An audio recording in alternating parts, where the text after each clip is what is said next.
impérative et elle aura un gros impact sur les habitants de la terre. Parce que le roi Amène-Fils Ier vient par sa voix, la voix de l'arche, la voix du ciel qui tonne pour libérer le peuple du monde dans lequel il se trouve aujourd'hui. Nous devons comprendre qu'il y a beaucoup de courants spirituels qui ont pris le peuple captif. Il y a beaucoup d'événements politiques qui ont captivé le peuple et emportant les divisions. Et quand le roi descend, il vient avec une religion universelle. Cette religion qui ne concerne pas un peuple donné, mais elle concerne l'humanité tout entière. Les églises sont arrivées en leur temps, ont apporté le message, mais ces messages étaient relatifs et conformes à ces âges. Et c'est pourquoi ces églises n'ont apporté que des pincées de réponse aux questions de l'humanité tout entière. La preuve, depuis que l'Église est sur terre, les gens se posent toujours plusieurs questions. Mais on vous dit que la réponse à toutes les questions posées, c'est le roi Amène-Fils Ier, parce que ces églises ont des petits pourcentages. L'église, pour citer les noms, catholique peut avoir par exemple 5% de vérité. Les musulmans peuvent avoir 10% de vérité. Les kimanguistes, les bouddhistes ont des parties de vérité. Mais la probabilité ne fait pas 1. C'est toujours des 1 tiers, 1 quart, 1 dixième. Mais lorsque ces églises seront rassemblées, et le chef de cette église qui vient avec la religion universelle, c'est le roi Amène-Fils Ier, nous aurons atteint le 100% et la connaissance remplira la terre entière comme la Bible le dit. Et une fois que la connaissance soit remplie la terre, nous n'aurons plus besoin des béquilles pour se rapprocher de Dieu. Et c'est pourquoi je vous dis que la sortie du roi Amène-Fils Ier a des gros impacts sur les acteurs de la terre parce que nous allons changer notre façon de prier désormais. Nous allons changer notre façon d'adorer Dieu parce que le roi vient, il apporte la connaissance, la lumière à ce peuple. Nous allons changer notre manière de calculer, de compter, même de parler parce que le peuple vit dans des secteurs linguistiques.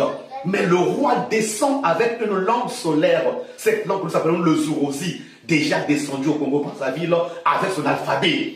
Le roi vient, il descend avec les chiffres, les mathématiques. Nous passerons de la base 10 à la base 13. Donc c'est dire que la sortie du roi va impacter le monde.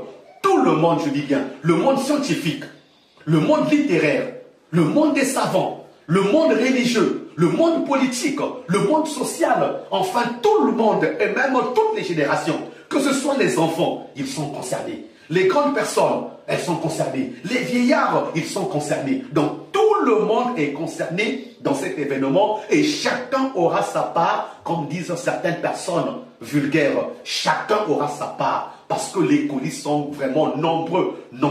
Et je pense que cette sortie va libérer le peuple.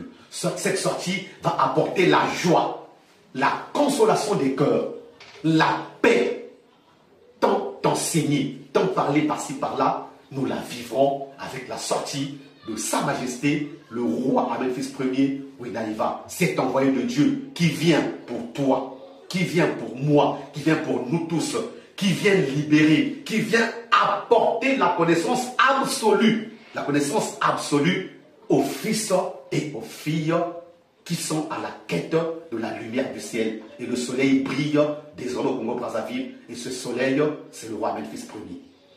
Merci frère Serge, vous parlez de la sortie du roi Amène-Fils Ier Winaiva qui doit concerner tous les habitants de la terre. Pourquoi pas simplement concerner l'Afrique ou simplement le Congo? Et pourquoi le roi Amène-Fils Ier Winaiva ne peut simplement pas livrer ce message au sein de la fraternité Winaiva? Pourquoi sortir? Oui, ce message, ma bien-aimée journaliste, ne concerne pas que les Africains ou les Congolais encore précisément. Je vous ai dit que le roi est descendu avec toute une civilisation. Il est descendu avec les mathématiques, les nouvelles mathématiques. Il est descendu avec une nouvelle langue. Mais lesquels vont manipuler les mathématiques? Les mathématiques n'ont pas de frontières. Quand on trouve un au Congo-Brazzaville, on trouve un au Canada. Quand on trouve 2 en Amérique, on trouve 2 en Australie. Les calculs sont rationnels, on les vérifie. Et le roi est venu avec ces nouvelles mathématiques. Dites-moi, ma bien-aimée journaliste, mais si on prend ces mathématiques, on les garde que aux Africains eux-mêmes. Mais nous allons développer sans les autres. Or, Dieu ne veut laisser personne. Dieu nous amène tous dans son arche pour que nous puissions tous arriver à cette terre promise, au paradis. Le paradis ne concerne pas que les Africains. Il concerne l'humanité tout entière. Et c'est là où Dieu est en train d'attendre son peuple. Il nous attend tous à la nouvelle civilisation, à la nouvelle terre, au paradis. Et le roi est venu avec ses clés. Les clés qui vont ouvrir les portes du paradis. Les clés qui vont ouvrir les portes de la connaissance. Mais la connaissance, elle est universelle. Elle est universelle. Il n'y a pas une connaissance proprement dite pour les Africains. Elle concerne tout le monde. Et c'est pourquoi je vous dis, le roi est la personne bien indiquée pour servir l'humanité, le peuple tout entier. D'où sa sortie impérative. Il faut qu'il sorte parce que le peuple vit tellement dans les divisions, dans les mensonges. Nous nous sommes appropriés la vérité, alors que le vrai porteur de la vérité, nous le savons tous, la preuve, la vérité, vous qui faites les lettres, elle est au singulier, elle n'est pas au pluriel. Et cette vérité, nous allons la toucher du doigt avec l'Église universelle descendue du ciel entre les mains de Sa Majesté, le roi Amène-Fils Ier Ouinaïva. Merci Frère Serge. Ce que vous dites là, c'est comme on peut appeler toutes sortes d'obédiences à ce genre de la mission du roi Amène-Fils Ier Ouinaïva, d'où la sortie. Vraiment, les obédiences religieuses seraient les premières. C'est d'abord elles. Parce que dans les églises, on prêche le retour de Jésus-Christ. Dans les églises, on prêche l'église universelle. Maintenant, on vous dit que l'église universelle est descendue sur terre. Elle est maintenant là. Venez, vous qui parlez des grands hommes spirituels. Venez, vous qui amenez le peuple de Dieu vers le salut. C'est d'abord eux, ils sont concernés. Qu'ils viennent, qu'ils mettent la main dans la pâte à l'édifice, plutôt qu'ils mettent la main dans la pâte, qu'ils viennent travailler pour préparer la sortie du roi Amène-Fils Ier Ouinaïva. Aujourd'hui, on ne parle plus des églises sectaires. On doit parler de l'église universelle. Cette église qui rassemble tout le monde. Et le roi vient avec ce message de l'universalité, de l'unité. Dieu, il est un. Et quand il est un, l'heure est arrivée où nous devons adorer. C'est notre prier Dieu en esprit et en vérité. Ces mots sont dits partout. Mais comment prier Dieu en esprit et en vérité? La vérité, elle est au singulier. La religion, elle est universelle. Le langage, il est un. Nous n'avons qu'une seule langue, c'est le Zorozi. Les mathématiques vont changer. Et vous voyez comment le monde est en train d'aller vite. Le monde court, mais nous restons toujours dans la base de 10.